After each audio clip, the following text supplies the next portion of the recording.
Okay, good afternoon, ladies and gentlemen, dear friends, dear colleagues. It is my pleasure to welcome you to this panel in challenging time, late afternoon, but I hope that we are going to have a quite lively discussion with our panelists today to keep your attention also live.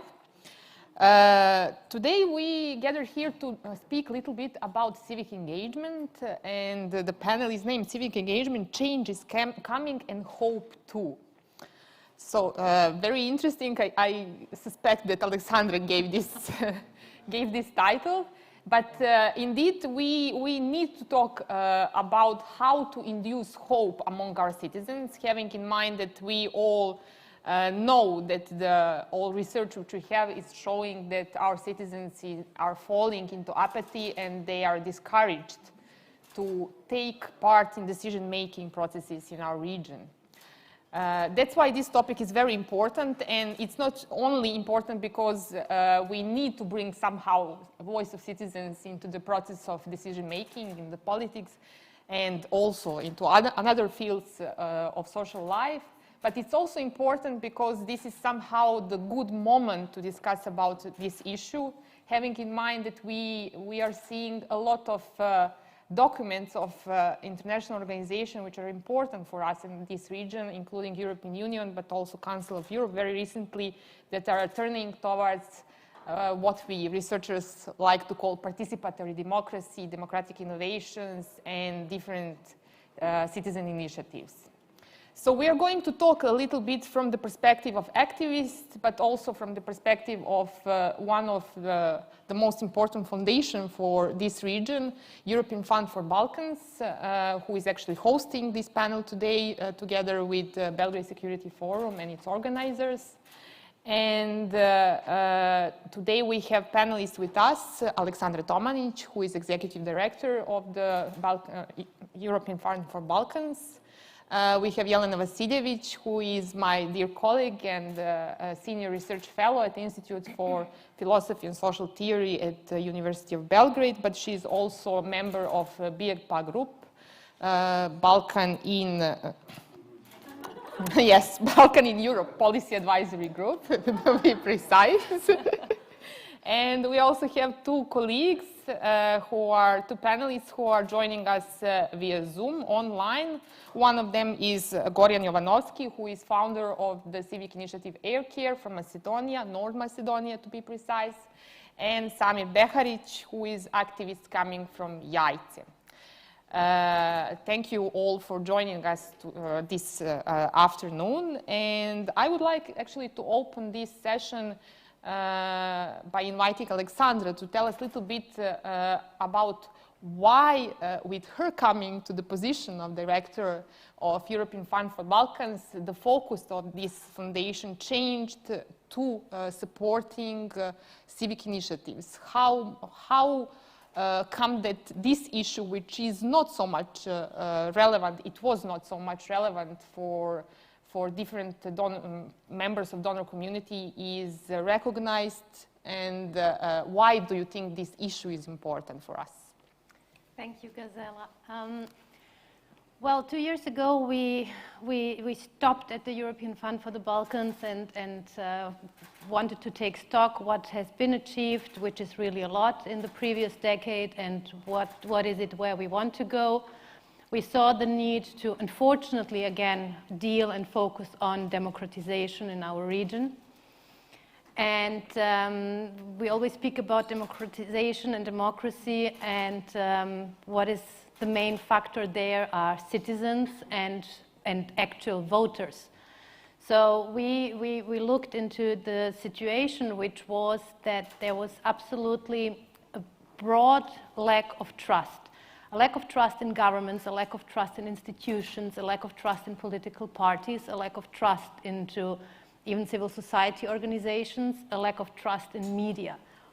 And the only generator of trust were these activists, local movements and initiatives. People that by investing a lot of personal time and personal integrity have managed to gain this lost trust in their communities. And we wanted to see and to find ways to support them. This was really a longer process, because we didn't want to overburden them and to impose our agenda. We really wanted to hear their needs. We initiated together with the Institute for Democratic Engagement of Southeast Europe a process we call Engaged Democracy Initiative, where we really took time, and of course, due to the pandemic, it was a different process that we initially had envisaged, but we really took time for a year to discuss with them nationally, to discuss with them regionally on certain topics that unite us.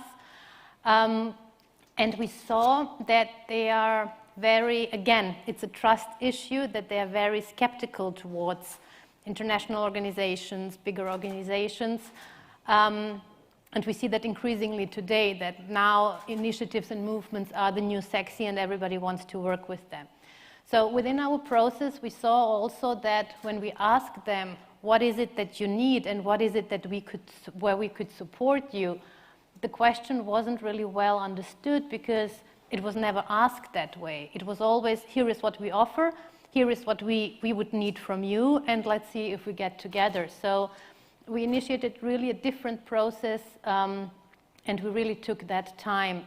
We finally managed to meet all together in September in Belgrade, and that meeting we see really as a kickoff for further developments. What we are trying to achieve within the Engaged Democracy Initiative is something that is connecting the local level on a regional level, and knowing that even on the local level there often is a huge lack of resources, of capacities, or even of time. We know that this is a very ambitious task, but we have got that feedback that regional connectivity within certain topics like environment. We had last winter the Balkans United for Clean Air campaign, where we really put that topic of heavy air pollution we are all facing in this region. So we see that there are important topics that we all share, that the dimension of regional solidarity is important, not only for certain topics, but also to counterbalance some myths and still some post-war narratives we are again falling back into. So this is how we have developed and really added a new strategic focus into our work, but completely opening up for new partnerships and for a broad support, because we shouldn't overburden these local initiatives, which each one of our agenda and strategy, we on our side have to cooperate and exchange much more, and to make it easier for them to do what they do, and with our support. Mm-hmm. Thank you, Alexandra. You mentioned Engaged Democracy Convention, Initiative Convention, which happened in Belgrade 1 month ago. And since I took part also there, I can share that it was surprising for me, and that is entering my second question, which I would like to ask Gorjan. It was really surprising to me to see that the very first issue which was brought up during this convention was whether to step into the politics or not, whether those who are engaged citizens should deal with politics. Somehow it sounded like what they are doing is not the politics, and we all know that in order to get to change, which civic initiatives and engaged citizens are striving to, we need to have political decision.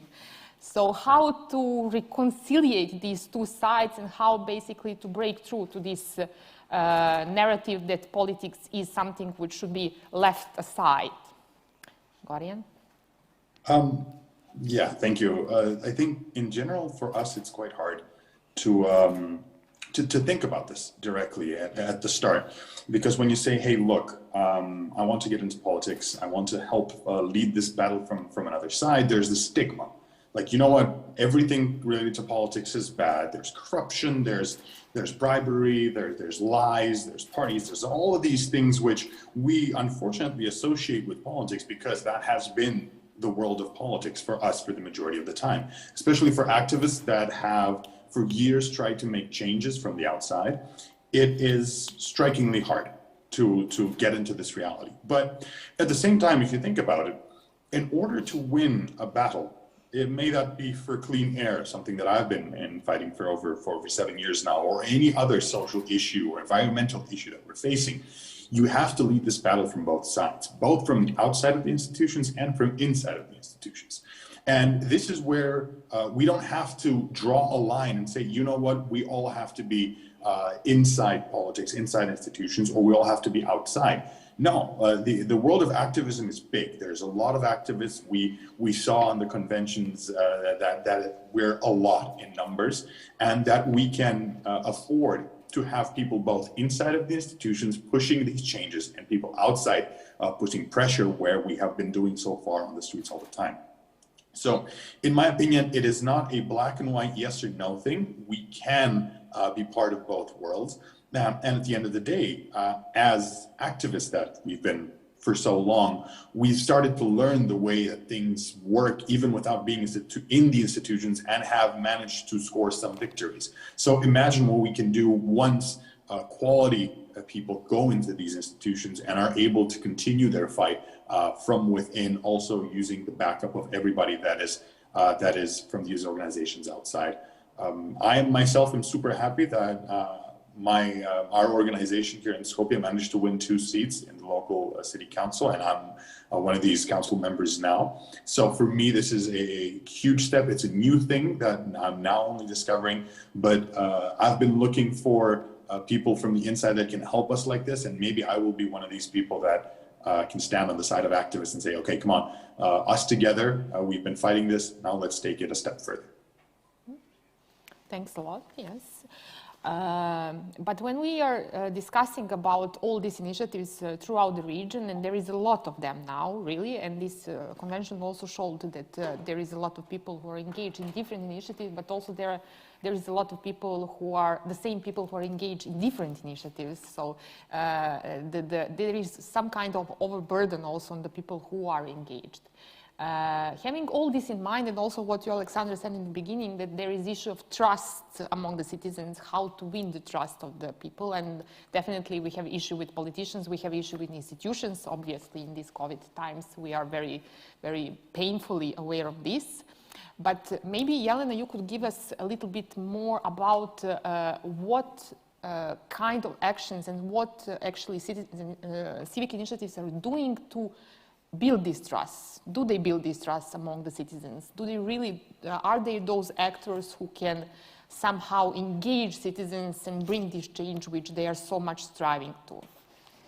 Well, obviously they can, because we do see that, as Alexandra said, so people are willing to invest their trust, the trust that has, so to speak, has been withdrawn from political parties because we've seen a lot of apathy and a lot of dissatisfaction with the way conventional political actors do. And I think that people are increasingly willing to invest their trust into these new political actors in civic. We can see that some initiatives grow, and a lot of ordinary, so-called ordinary citizens are willing to join in, and there have been many, many initiatives all around the region. So yes, but it's a slow process, and we don't really know the outcome. We cannot really say what will be the effects of it. Now, trust is a very fragile thing, you know, because people engage and they want to see some improvements and they want to see the change, but sometimes and oftentimes it takes time to eventually go there, and we really need to get organized and to do things. Now, what I also want to say is that another potential risk that is happening, and it has to do with what Gordon was talking about, this so-called this dilemma between politics and activism. I think that people are enthusiastic and they do trust initiatives and they're willing to join them because they they've seen that their institutions and the local level or national level are not responsive and they're not accountable, and they want to see things done. And then they turn to activists because they sometimes know how to initiate things and to tackle some very tangible and very concrete things, and this is what citizens want. But then this might, though unwittingly, normalize this situation in which you have institutions that are not responsive, they're not doing their job, and then activists and joint citizens who are doing the job. And then you kind of normalize these things. Okay, the institutions are not responsive, but we have to do something. Let's do something, let's organize it, let's do something, which is, of course, great. It is great because we're building trust, we are regaining political trust, we're also inciting a sense of efficacy among citizens, and also we're kind of restoring faith in political and social things. But on the other hand, we are kind of, as I said, normalizing these things that, yes, this mending of things is doing some things have to do with us, but not with institutions. I'm under influence. Why I'm saying this? Because I'm currently in the middle of a research I'm doing field work and interviewing people who are now beginning to start these community foundations in Serbia. So we have very few of them. It's a new thing. And people are very enthusiastic about it. So they want to have local communities. And the idea is to collect local resources and then to engage citizens to engage around local things. They should be financed locally, and then they should produce local effects. And people are very enthusiastic about it. And usually what you get when you talk to them, either when you talk to people who are engaged in foundations or citizens who want to approach them and who want to work with them, it's, institutions, local institutions, they're not responsive. They're not doing anything. They're just political outposts of political parties. But if we want to take care of our schools, of our playgrounds, or our parks, we have to unite and do something, which is, of course, great. But then, as I said, you then normalize this situation in which institutions are just, they're just there to take care of political business or to serve as political outposts of political parties. And I think that what we should do is we should not reconcile with this fact that our institutions are taken away from us. We should demand them back to us. We should demand our entrance into, not necessarily into politics, but we should understand that all these things, that all these institutions that are already financed by us, I mean, they're already financed through public budget, that we should actually demand their accountability and their responsiveness. And I think this is important. This is why I think that activism, this dilemma for me is false dilemma between activism and political activism, stricto sensu. I think that all activism is political, and that we should always have in mind that the ultimate goal of our political, of our civic engagement should be to bring citizens back to politics and to make institutions politically accountable to us as citizens. Mm-hmm. And having in mind that what you have just said, that sometimes we succeed, and I turn to Samir now, sometimes we succeed as people succeeded in Jajce, for example, to stop, we have now, as I understood, we have a city council decision that there will not be building of a small hydro power there. Power plant. Yes, power plant there. And this is a big step. It is a success of the local initiative, for sure. But can we expect it? What is basically the role of this success? Can we expect it to, to go around and to stimulate other people and to actually do this, what Jelena was just saying to do, to press institutions to do what is their job? Because unlike city council in Jajce, for example, we had city council or city parliament in Belgrade who, in spite many civic initiatives, in spite the expertise who is offered against metro here, they adopted the decision about building a metro in a way which is not in the public interest of the citizens of Belgrade. So how to actually use these successes throughout the region to build a stronger community and demand for changing institutions? Mm-hmm. I think that's an excellent question. And I would say you said that this is a success. It is a success of the people in Jajce. However, I would say this is not success only for Jajce. I would say this is a universal success.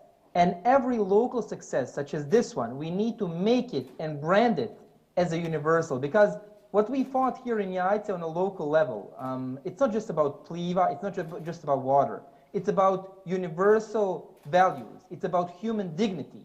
It's about how people can fight for their own rights, for their own dignity, for their water, for their habitat. And this is not just about Jajce, this is about every local community that gets, attacked by shady investors trying to, misuse the natural resources of an area for the sake of their own, purpose, of their own money. In that sense, as soon as we succeeded, we made this success not only, into our own success, we made it into a success of each single individual who took part in it. And how did we do it? Even at the first beginning, in the first day, we didn't go there alone. From the first day, we were building alliances within the country, but also regional alliances. That's why I'm really glad and happy and proud in a way, that nowadays, when we speak about Jajce, we speak about several successes of local initiatives, and it's known also outside of Bosnia and Herzegovina. And it's known exactly because from the start, from the beginning on, we were aware that the problem is Jajce is not only the problem of Jajce. This is the problem of many local communities throughout the region, that many young people, many activists in general, they are fighting very similar battles. So how to transpose it or how to translate it into, something that will not only stay a local victory, not only a local, win, in a way that every next struggle of another local community, we make it into a regional struggle. We form regional alliances as we did now. We form alliances with the media as we did now. We form alliances with international institutions as we did now. And, for the context of the region, we form alliances even with the religious institutions, as we did in our case. Everything that we can use in our own favor to bring the, population, the citizens, the public opinion on our side. And to be honest, it's not so hard. If you have people, trying to, bring bulldozers into the rivers, kill fish, destroy the natural habitat of animals, of plants. A couple of years ago, we managed, to prevent ethnic segregation of schools.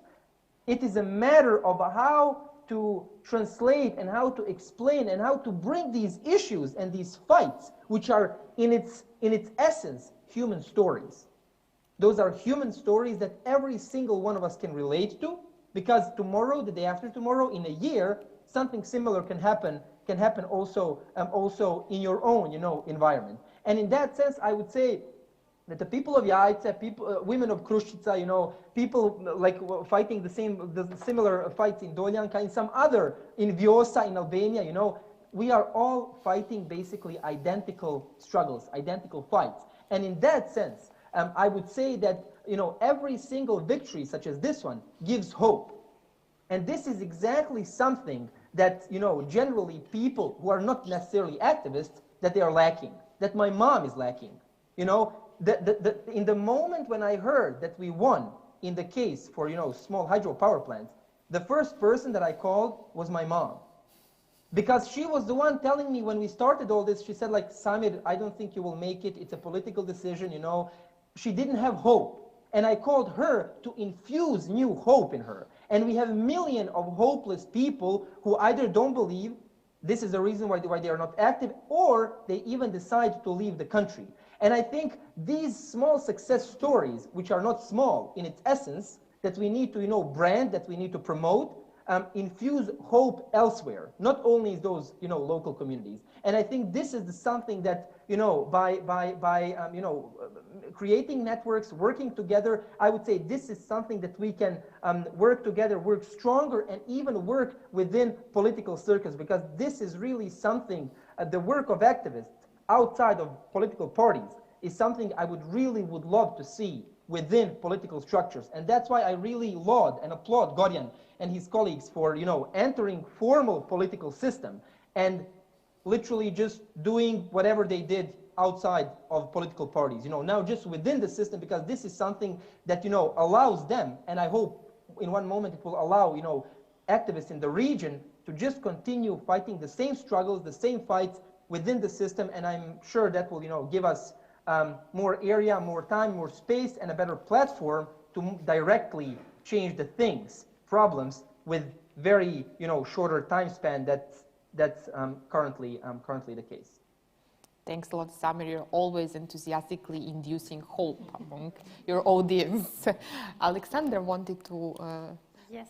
briefly... Yes, I wanted to react on a few things you all just said.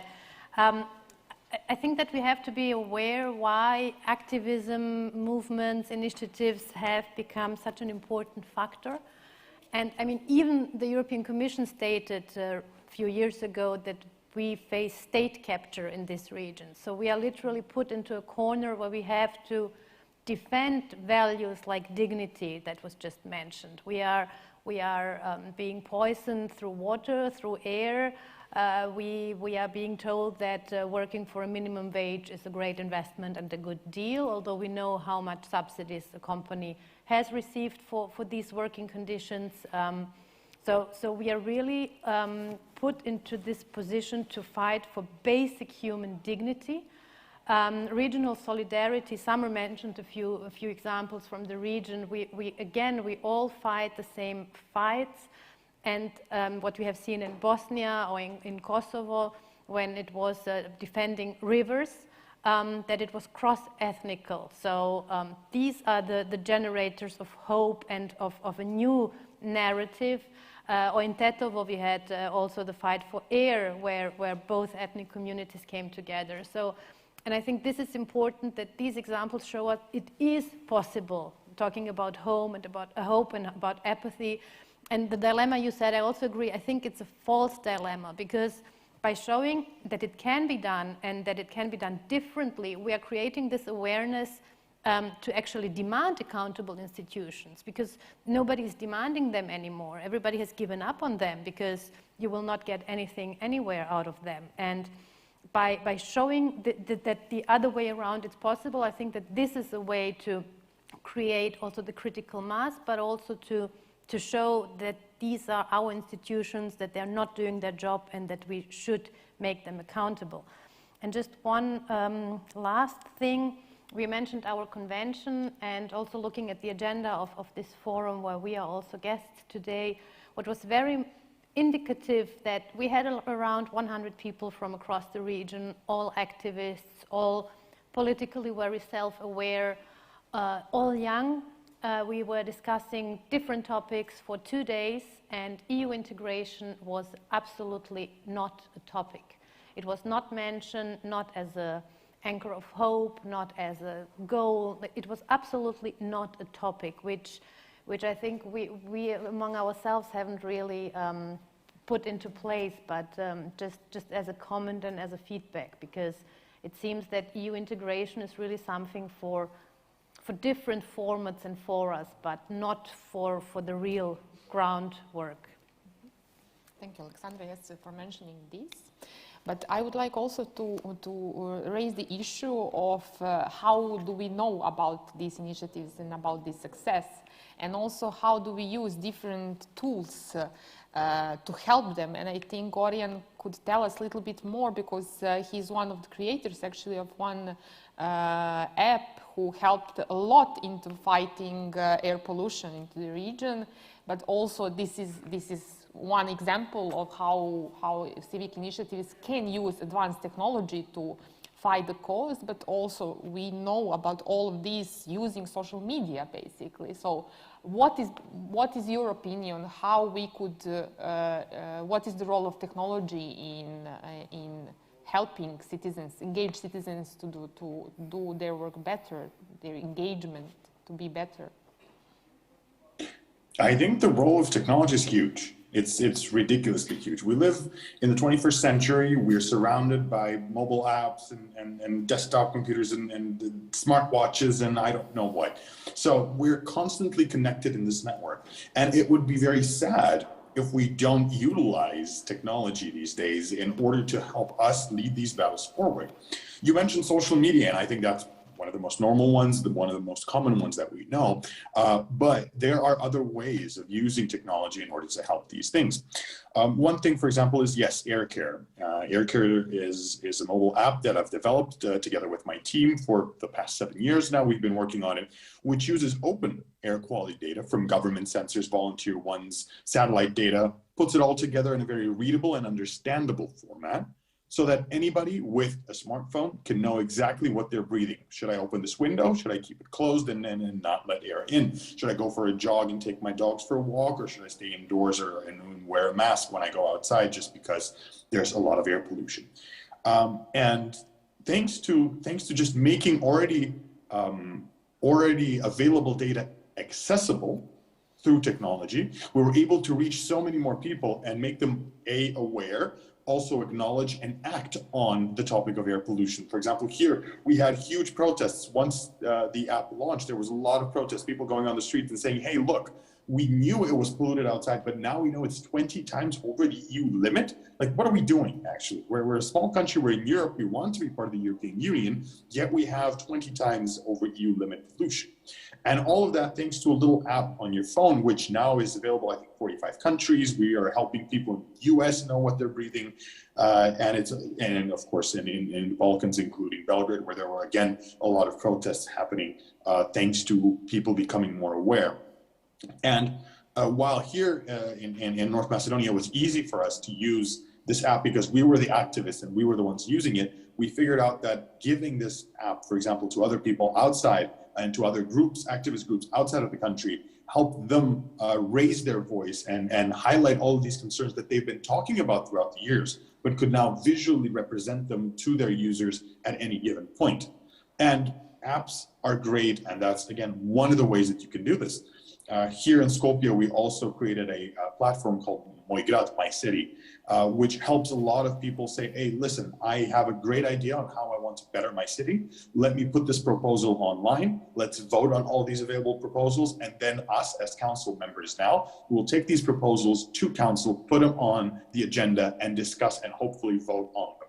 So a way of direct democracy and helping people that are having this dilemma, should I get engaged? Having this dilemma, should I do something about problems around me? Actually giving them an outlet, a very easy one that we're used to, we post on Facebook all the time, to do this through technology and be able to reach all of these institutions which currently have not been able to hear people's requests or willing to hear people's requests.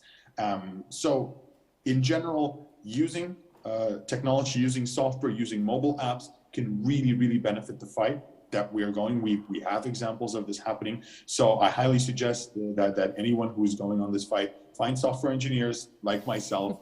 I was lucky to be able to study that, but find software engineers, get into this and start utilizing technology, because in the 21st century, it's only going to become more and more relevant as we go forward. Well, yes, you are one of the key persons when we are discussing also how to use technology to build a community of engaged citizens throughout the region. And Alexandra could tell us a little bit more about this platform, which is prepared in the framework of engaged democracy initiatives, because apparently there is a need to connect each other and to share advices, to share stories about success, but also to feel somehow secure in this space, which is not possible through social media or through some other channels. So can you tell us a little bit about this? Yes, we are trying to develop an online platform that will provide a safe space for the activists we are working with.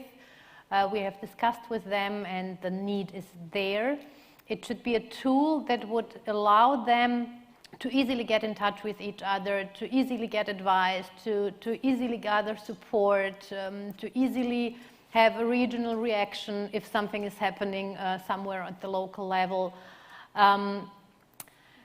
We have seen, of course, social media is present longer, but we have seen over the last 18 months how important it is to have these online tools. I mean, Zoom has become our best friend, our best false friend, I would say, because Zoom is not where you generate trust. And also with this platform, we are very aware that initially we thought we will first build an offline community and then put it online, because this is how the process goes easier. Now we are building both communities in parallel because we were just not able to build first the offline community. But the idea is really to provide this safe space for these interlinkages, and there we rely very much on people with Gorian's experience, especially on the technical level, and we have a group of around 20 people that actively will work on that, because from us it's really just a tool that will start living by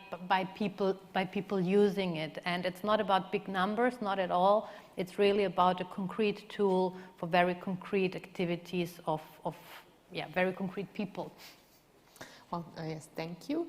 But also connected to this, but also to what Samir said at some point, in order to know about these initiatives and everything which they are doing, we need somehow to have allies in media. And in our region, this is one of the institutions also which is quite captured, especially in some of the countries in the region.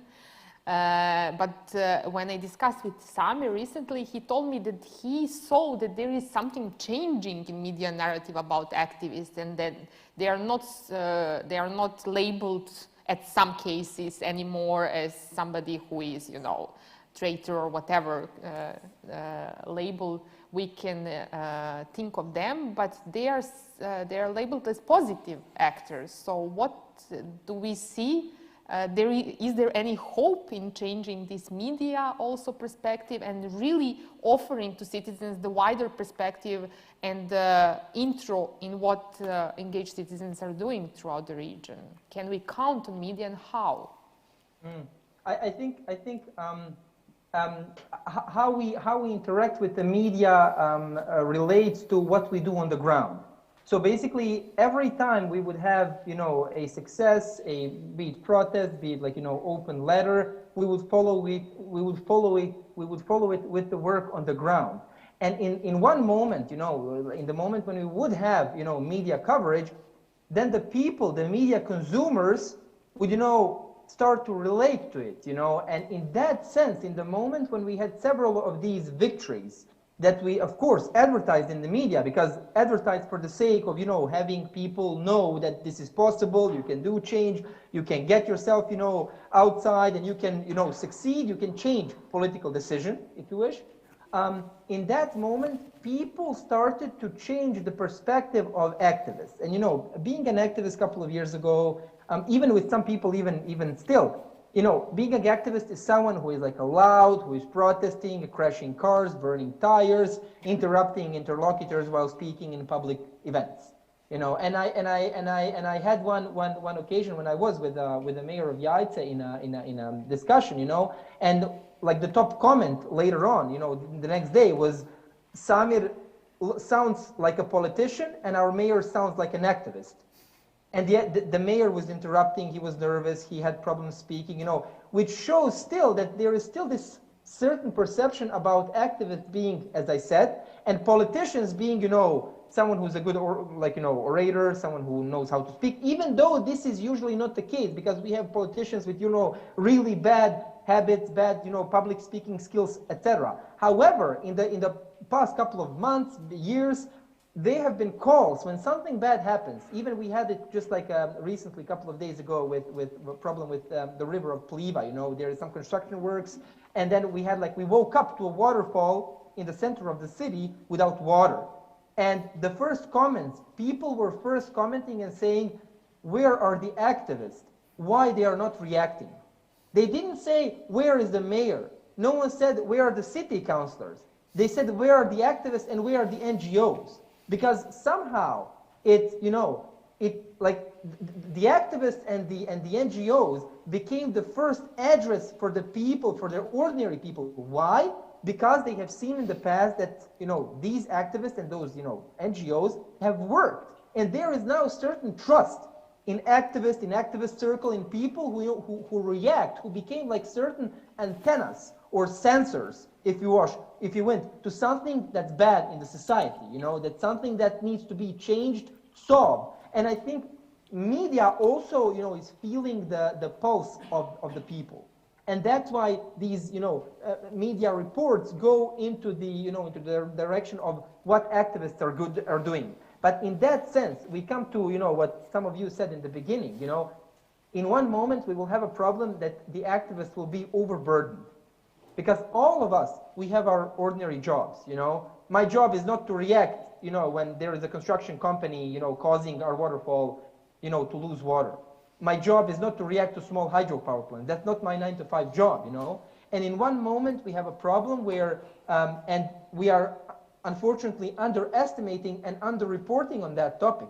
The case of, the importance of taking care of mental health of activists. Because in a lot of cases, I have several colleagues who, they just had burnout. And they are just, on sick leave, not working, not being active. And, before we next time ask from activists to react, to do something, we should step back and say, okay, well, I could also react. I, as an ordinary concerned citizen, could react. And every activist, before reacting next time, should take a step back and say, okay, what's the situation with my mental health? In what kind of conditions I am, and can I work, can I push it? So in that sense, I would say, yes, there is a shifting trend in, that the image of activists is being changed for positive, because we have been delivering, and successfully delivered in numerous campaigns. And I'm not saying when I say we, I mean like activists throughout the region, and at the same time, there is this, neglect of mental health and health in general of people working, jumping on the bulldozers in the rivers, if you wish. So I think we should take care of, both, of these, things parallel, in order not to have, wrecked people, wrecked activists who will not be able, to not even, to speak to the media, and not to mention, to go to the street and to fight for what's right. Mm-hmm. You gave me perfect entry into my last question for this part of the session before I open floor to the questions from the audience. Yes, I mean, activists are many, but also they're few. There is a lot of expectations from them. Do we have too high hopes from activists in our region? What is realistic to expect to happen, and how we can all help and support into this cause where they are trying to fight for the public interest, which is joint public interest. It's not there, it's all of us. So what is your...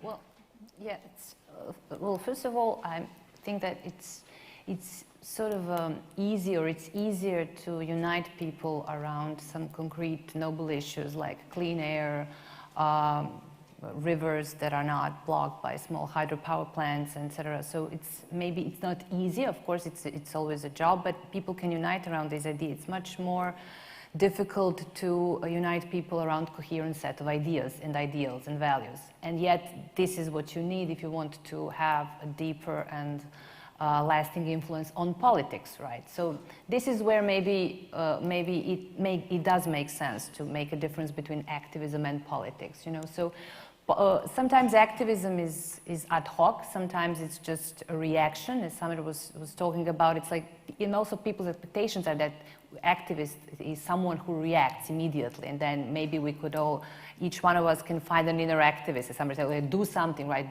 This spirit could kind of affect us all, and we maybe could and should be aware of our surroundings and really act as if our local community really does belong to us. And that's in a way something that this civic activism can really help us all kind of wake up and consider that, yeah, institutions are taken away from us, and these are the calls to awake and to do something, yes.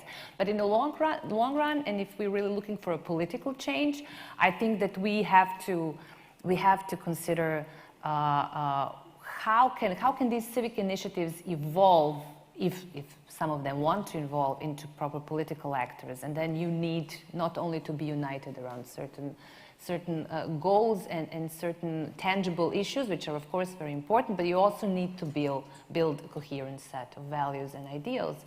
And I think that what is happening, some positive transformations that have taken place in neighboring countries, I mean neighboring countries to Western Balkans, like Slovenia or Croatia, that we've seen some political parties emerging from bottom-up initiatives like Levica in Slovenia or like Možemo in Zagreb and in Croatia.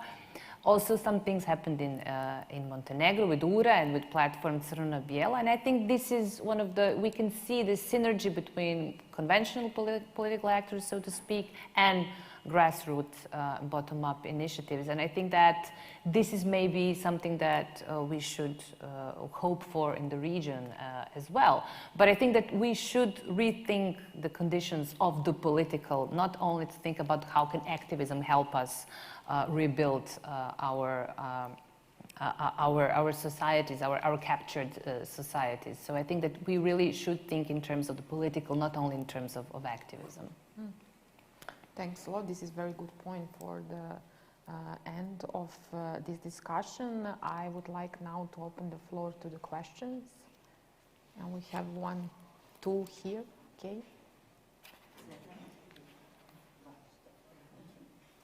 Huh? Please. We need the mic, just a second. Thank you. Good evening. My name is Ezra Kovac and coming from European Movement in Serbia. First of all, I would like to thank you for a wonderful panel.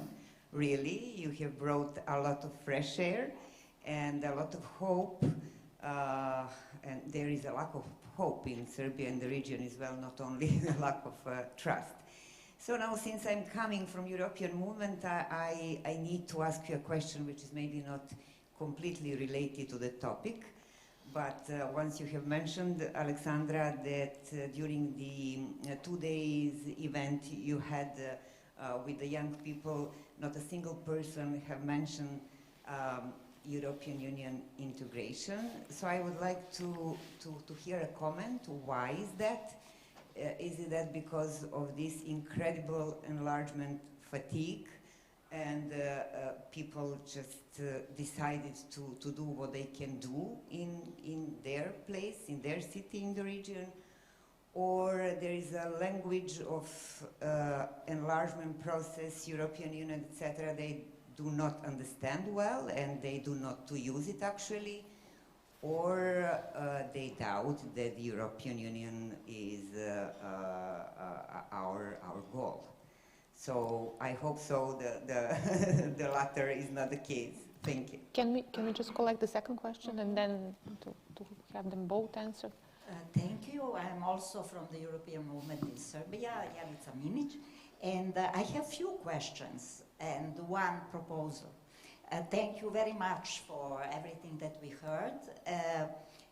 My first question is, did you notice that your initiatives at the local level are bridging political parties' divisions? Do they involve people who are from different parties, even from those that practically made decisions that citizens are against them? Because we have such cases in Serbia. Then, does this issue-specific fight for the public good somehow transfers to the other issues? Is it a process of learning for citizens how to fight also in other areas, not only in these issue-specific things? Then I wanted to ask, could we, all of us together, prepare for the good exploitation of the chance that we have through innovation agenda for innovation, research, education, culture, youth and sport. This is the new EU agenda to bring the EU closer to in concrete fields that are interesting for quite a big number of people in all these areas, how we can use it in the best way.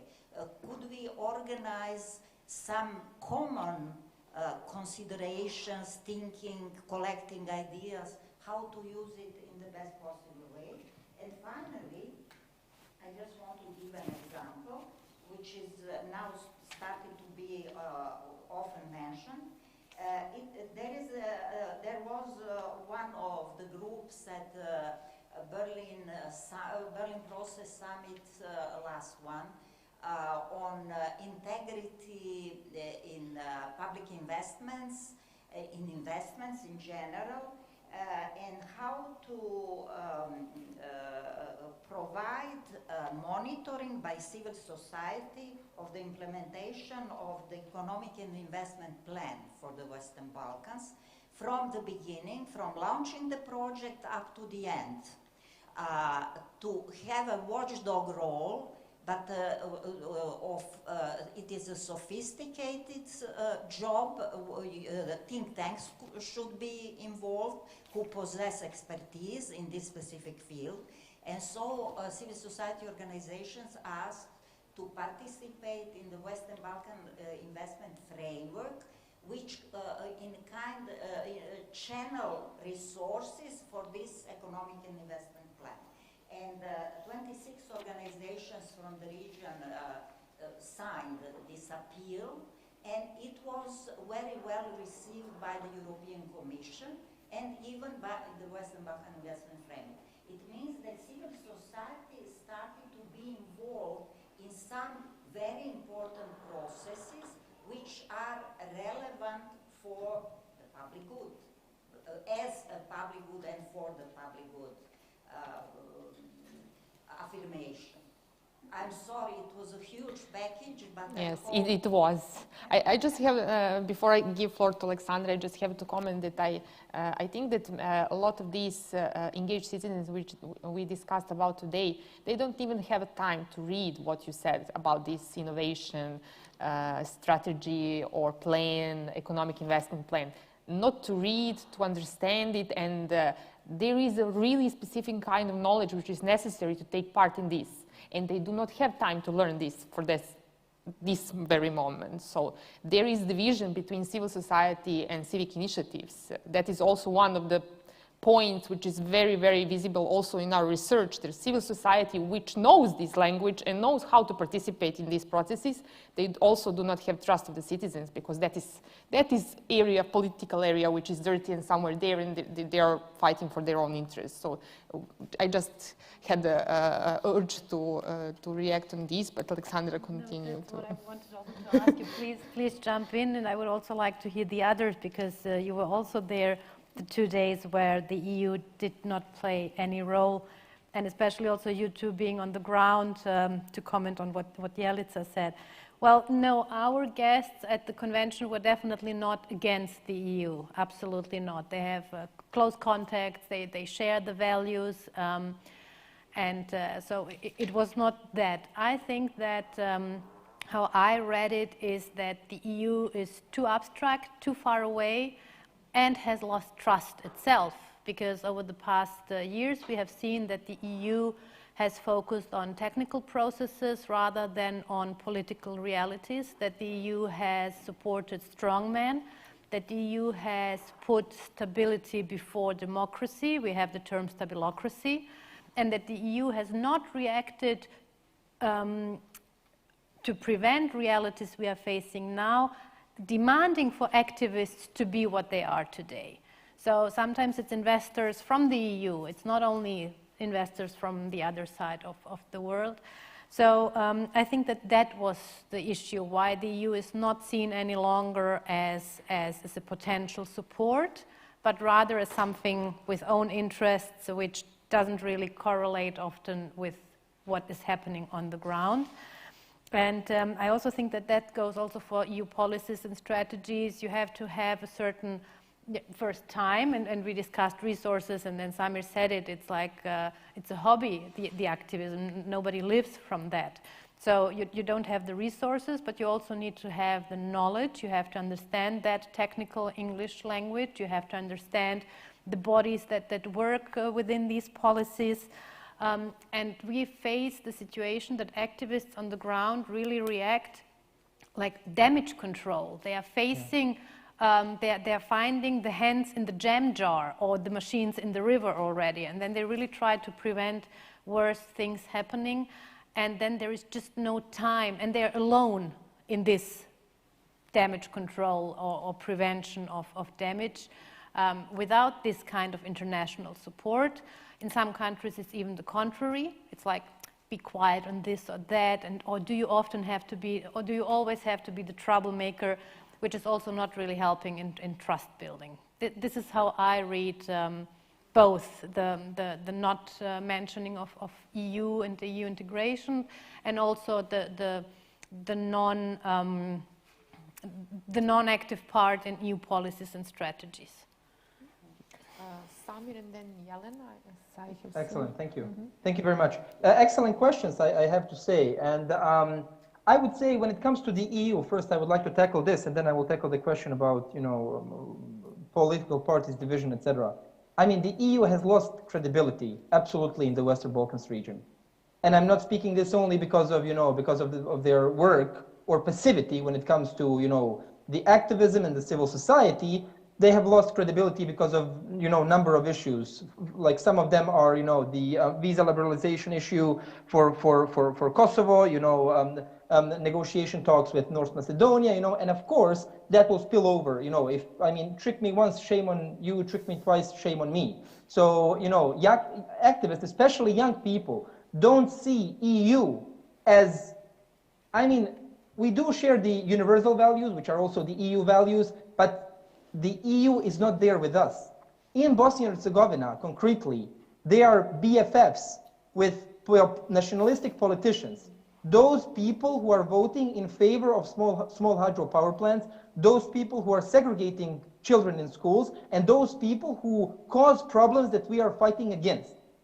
So what is there that we can expect from the EU or the EU officials on the ground?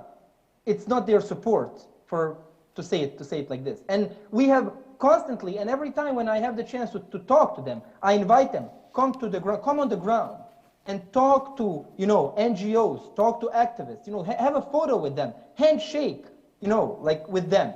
Instead, they do this with, nationalistic politicians. And that's not just the case in Bosnia, that's also the case throughout the region. So the Brdo summit, and its declaration is just the last, it was just the last, example of where the, EU is and where the EU accession process lies at this stage. I'm also, it happens to be that I'm also working with the Balkan Forum, a regional think tank in Pristina, and recently we have, published a declaration on the Brdo Summit, statement, our statement on Brdo Summit declaration that was signed by more than 70 NGOs from throughout the region, and this declaration, our statement, is basically, we are, just to put it short, disappointed in what's going on, from the EU, and how they are reacting towards the Western Balkans, and especially towards the civil society.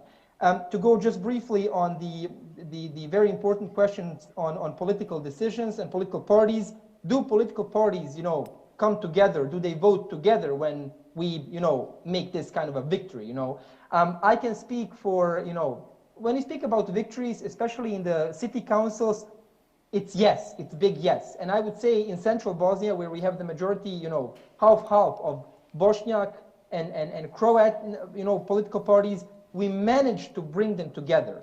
And we managed to close this rift that's, hanging between the political parties of different, like situations on different corners of the ring, so to speak. And not only this, we have also managed to bring together the opposition and, the ruling coalitions. And in case of Jajce and in many other cities in Bosnia and Herzegovina municipalities, there has been, a unanimous decisions on when it comes to fighting against small hydropower plants. Because, as we said a couple of times also in this discussion, environmental issues are some of the best platforms where we can, work on in order to bring together, people of different ethnic and religious, political, also ideological backgrounds. And I think we should use it for good in the future. And of course, based on what we have learned in our fights in environment, we have also used these lessons learned in human rights activism, that we also had some victories, very important ones. And I think what is important also to share these lessons learned with our colleagues and friends, throughout the Western Balkan region. Thanks a lot, Samir. Before giving floor to Jelena, is there any other question from the audience, or we can have? And maybe we could collect them, because actually I think that Samir really basically covered most of the things that I wanted to also say. So I don't want to take any more time. If anyone else wants to ask a question, maybe we should. Okay. If not, then maybe if you want to react, or Gorjan, if you wants to react something. Yes? Sure. Yeah, I'll just jump in. Just very briefly, and I'll give you the local perspective from North Macedonia, around especially the topic of EU. We lost trust in our own institutions long ago. I think we can all agree that we have problems with our local institutions on national and on local levels.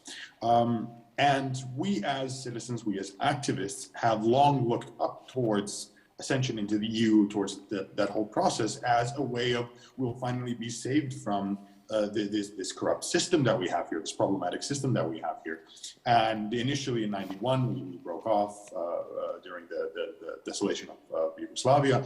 And we said, okay, yeah, so next step, join the EU, great. And we were told, okay, got to change the name. You can't go with that name, got to change something else. Fine, we fought for that for a while, change the name. Awesome, all right, so we changed the name. Can we go into the EU now? It's like, oh, well, not really, now your history is a problem.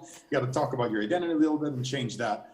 And suddenly all of us that have been hoping and looking towards the EU as this kind of savior from our system are slowly starting to back away and saying, okay, how much do we have to give away from all what we are in order to be able to save ourselves from these institutions locally that we are trying to fight anyway?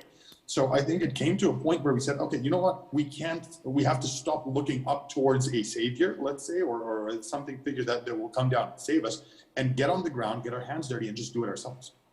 And I think this is why this topic didn't just come up on that conference, because I think a lot of us here in the region have realized, okay, we cannot stop, we can't wait for help to come from outside. We can't wait for support to come out. We got to do this ourselves and get together, do it together, regional, locally.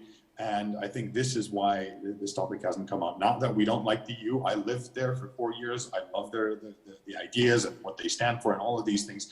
But as somebody said, they've let us down one too many times. And at this point, I think we're just trying to see, okay, how can we just do this all locally ourselves? Mm-hmm. Well, this is a very good point for the end of the session. I would say that any kind of institution, especially European institutions, needs to take into consideration what citizens want and what those who are voices of the citizens in this case can tell them, because what they are telling them is a way to improve this institution and to improve processes that could really benefit more people than they are benefiting for this very moment. And with this, I just want to ask if somebody of you have some final comments, because we are coming to the end. If not, then I want to thank you all. I want to thank the audience who persistently stayed until the end of this very long day, I'm sure for all of you. And I hope that you understood from this session how much important it is to work with civic initiatives. And if you're in position to help them, do help them.